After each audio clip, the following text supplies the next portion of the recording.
최근에 SK텔레콤 해킹 사고, 당초 정부가 파악했던 것보다 더 심각하다는 2차 조사 결과가 나와서 걱정입니다.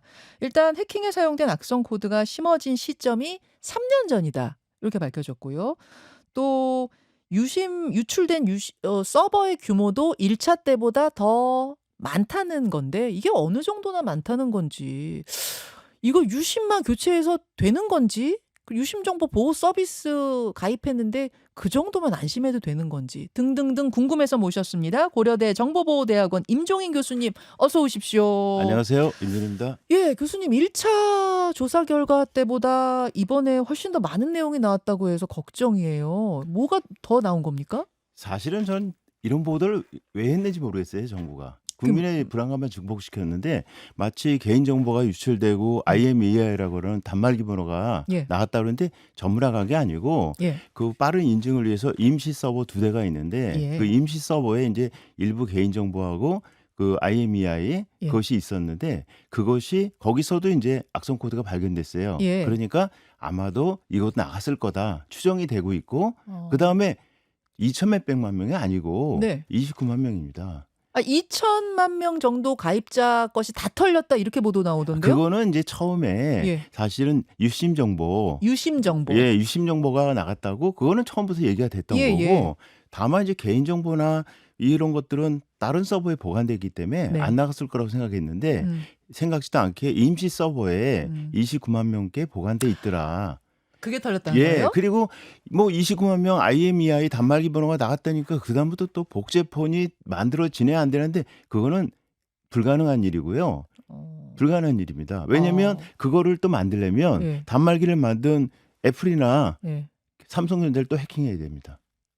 그렇게 되는 예, 거예요? 그래서 거기 단말기 예. 번호뿐만 아니라 인증키도 있어야 되기 때문에 예. 그래서 이제 여기도 그래도 이제 워낙 국민이 예, 불안해하니까 이 대책으로 나온 것이 사실은 우리 이제 유심 보호 서비스뿐만 아니라 네. 이번에 수상한 행동을 전부 감시하는 FDS라는 시스템이 있거든요. 네. 그걸 대단 고도화시키고 또 뭐 일종의 피해가 있는 곳은 전부 보상해 주겠다. 이래서 네. 정부가 사실은 쓸데없는 보도를 해가지고 잘못된 방향으로 이건 개인정보 유출 사건이 아니고 중국으로 추정되는 해커들의 사이버 공격인데 이거를 잘못 보도해가지고 국민들 괜히 불안에 빠뜨린 것 같아서 안타깝습니다.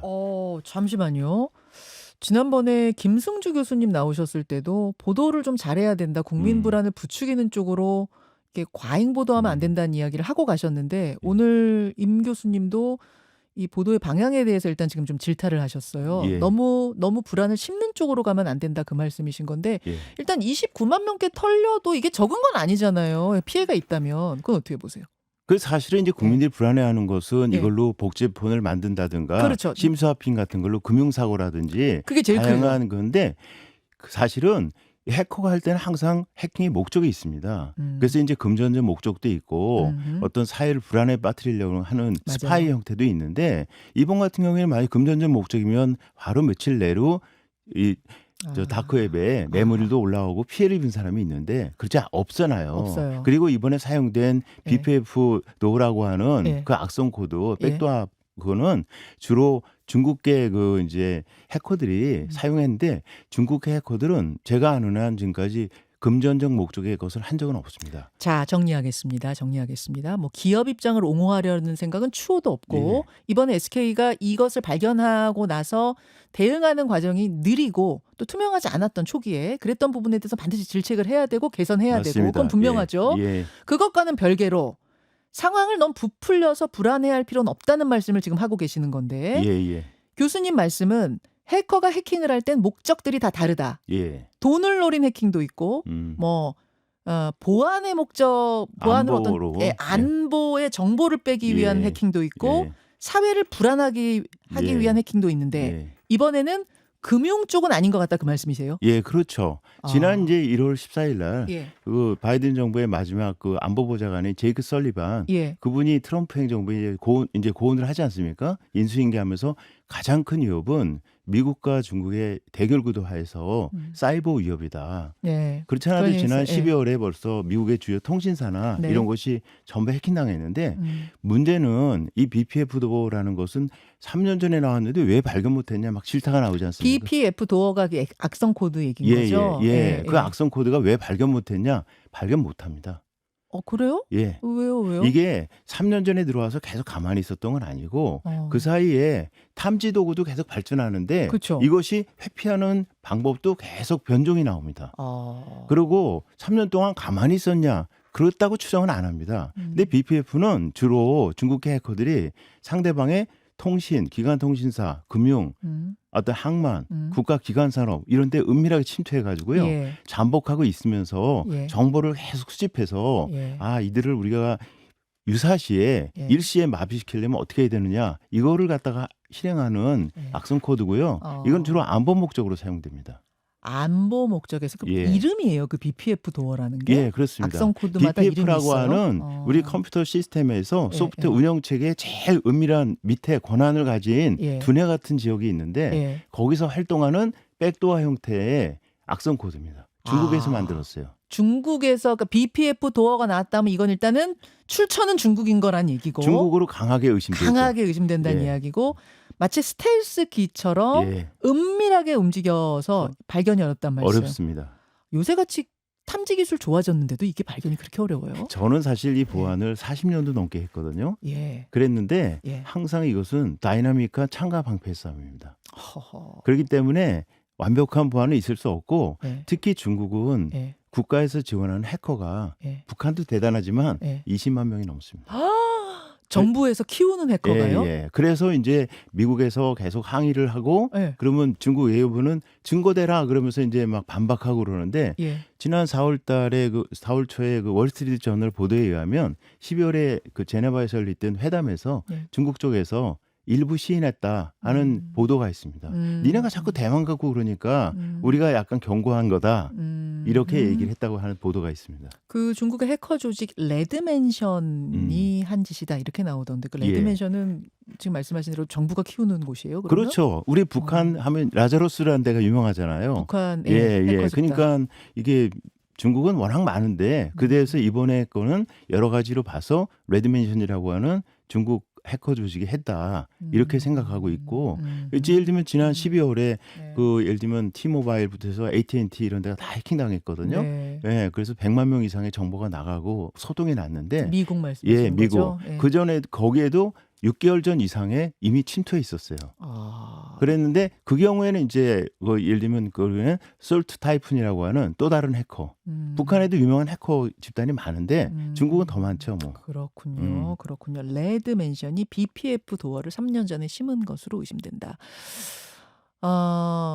그 금융 쪽, 그러니까 개인 정보를 가지고 개개인들, 뭐 우리 같은 일반인들의 개인 정보를 가지고 뭔가 금융 사기를 하려고 한다든지 스팸 광고를 뿌리려고 한다든지 이런 건 아니라고 보시는 이유가 3년 전에 이 심어놓은 거였으면 벌써 엄청나게 터지려면 터졌다 그럼요. 그런 예. 그리고 말씀이신 거예요. 이 해커 집단의 그동안 행태를 보면 예. 그런 게 아니고 예. 이게 이제 거기 통신사라든지 금융사라든지 우리 국가 주요망 그러기다가 은밀하게 악성 코드를 심어놔서 유사시에 그것이 갑자기 작동을 합니다. 매직 패킷이라고 하는 네. 명령어가 탁 날라오면 예. 잡기 어려운 이유가 예. 평소에는 전혀 작동을 안 해요. 가만히 있어요, 예. 그냥.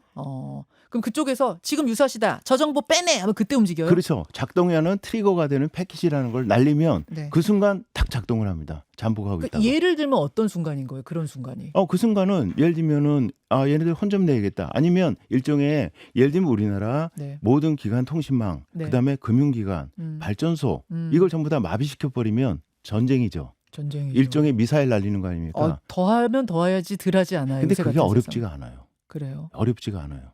와. 그래서 이제 결국은 이 미래의 전쟁은 사이버로 시작된다. 특히 이제 AI가 들어가니까 네. 더 심합니다. AI만 해킹하면 더 큰 결과가 나옵니다.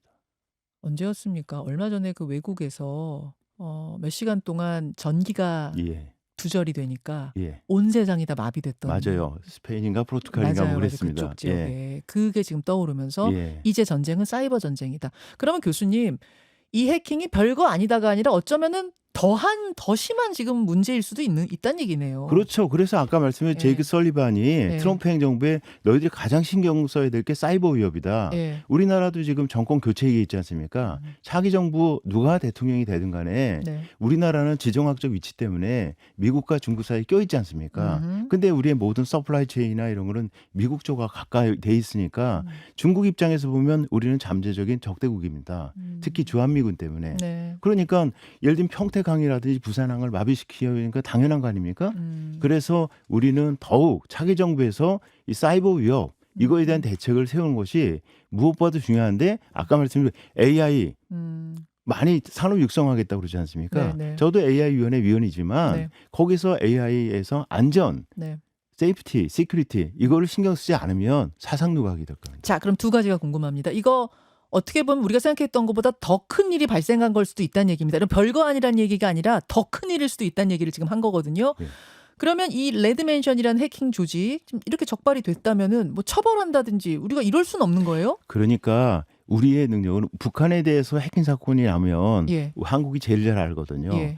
미국은 오바마 대통령 시절부터 15년 이상 당했습니다. 그래서 중국 해커들의 수법이라든지 정체를 많이 알고 있어요. 네. 그래서 제가 제언하는 거는 미국과 한국은 어떻게 보면 공조하고 동맹국이니까 예. 즉시 팀을 만들어서 예. 이 사건에 대해서 떠들 게 아니라 예. 조사를 해서 적발해라. 피해 범위라든지 우리가 왜 뚫렸는지 그리고 증거를 찾아내서 중국이 항의할 건 항의하고 예. 재발 방지 대책을 세우지 않으면 굉장히 위험한 상태입니다. 그렇군요. 그게 하나 궁금했고 또 하나는 개인들이요. 지금 어쨌든 불안한 마음에 유심도 교체하고 정보보호 서비스도 들고 했는데 이 정도면 되겠습니까? 아니면 폰을 아예 바꾸고 뭐 번호를 바꾸고 이래야 돼요? 전혀 그럴 필요 없습니다.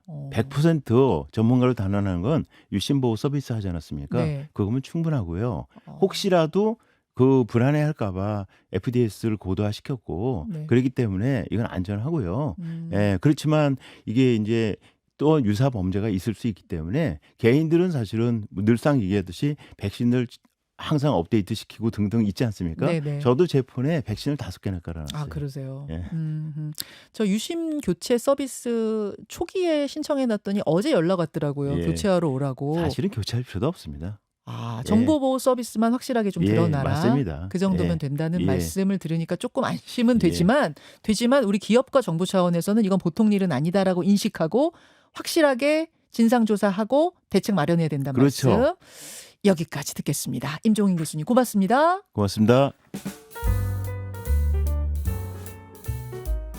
김현정의 뉴스쇼는 시청자 여러분의 참여를 기다립니다. 구독과 좋아요, 댓글 잊지 않으셨죠?